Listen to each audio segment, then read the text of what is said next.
Well, hello and welcome to this weekend's story time. And today you've got Rupert, Alice Rose and Joe. And the story we're going to read is called Never Tickle a Tiger, which is pretty good advice in life, I think. If you ever see a tiger, don't try and tickle it. And this story explains why.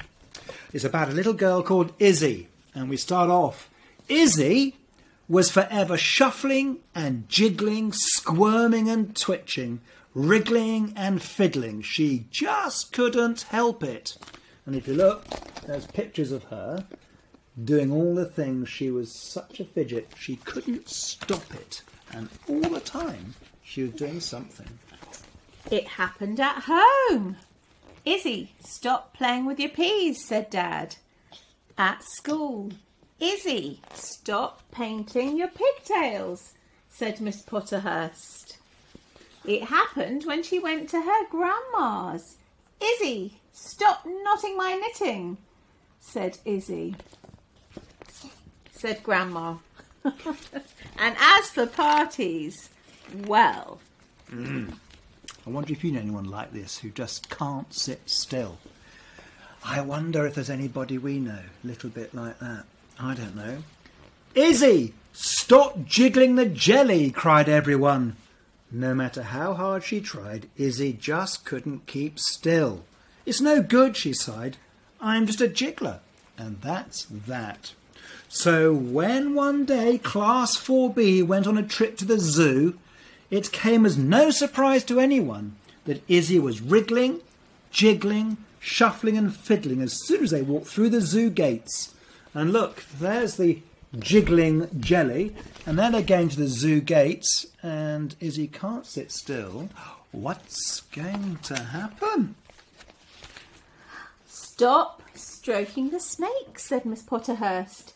Don't excite the elephants. Forget about bothering the bears. Don't mess with the monkeys. Izzy, stop tapping the tortoises. Stop poking the peacocks. And look at all that.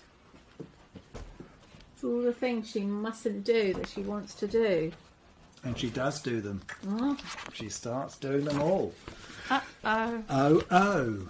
And never ever tickle a tiger. At lunchtime, Izzy sat shuffling her sandwiches. It's so unfair, she said. I'm never allowed to do anything. And what's wrong with fidgeting anyway? Little did Izzy know that she was about to find out. And there she is having her lunch. And the teacher is just warning her about fiddling all the time. What's going to happen now? Whilst all the other children finished their lunch, Izzy fidgeted her feet, bounced across the bench, shimmied onto the floor, wriggled under a bush, skipped past the aviary and danced along a path all the way to... Where do you think she's going to? Tiger enclosure. The tiger enclosure. And there she is. Look, there's a tiger. He's sleeping and she's looking. Oh, what's going to happen? I wonder, thought Izzy. And with that, she reached out a feather and tickled the tiger! Oh! Oh! What happened next? What's happened next? This gets How very much we big. like this book. Look, it tells you exactly what's happening. There's a big commotion. Oh, There we are. thank you. Ah! Roared the tiger. He threw his furry paws in the air, which broke a branch, which startled a snake, which hit a bear, who walloped a walrus, who Slashed a sloth. who Punched a penguin. who Kicked a skunk. Who ponged a panda. Who rammed a rhino. Who visited a fight. Who wibbled and wobbled and... Splash! Splash.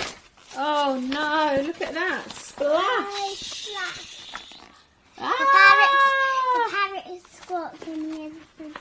Yes. And it's loud The lion roared, the parrot That's right. squawked, the snakes hissed, and the elephant, Shuffled it loudly. Miss Potterhurst squealed.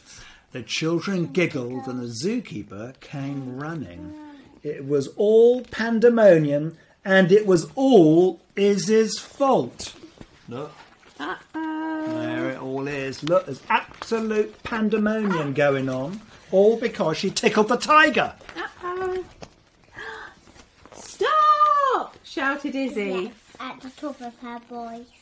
Stop. Squealing, squawking, splashing and slapping, not foaming round and bumping, no jiggling, wiggling and then shuffling and squirming.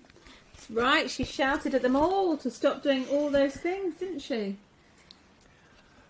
There they are.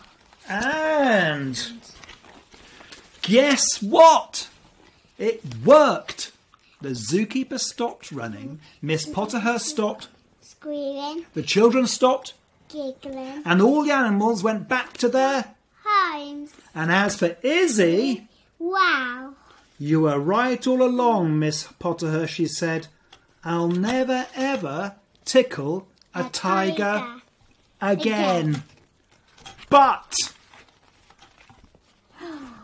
What could be harm of calling the polar bear, she thought. So she hadn't really learnt, because there she is, off to the polar bear enclosure. Goodness me. I know. So, The moral of that story is... never tickle a tiger. And if it's one thing you can think about next week, is never tickle a tiger. And at the end we saw, never prod a polar bear. Anyway, night-night. Lots of love from us. Night. Sleep well. Sleep well. Have fun. Bye.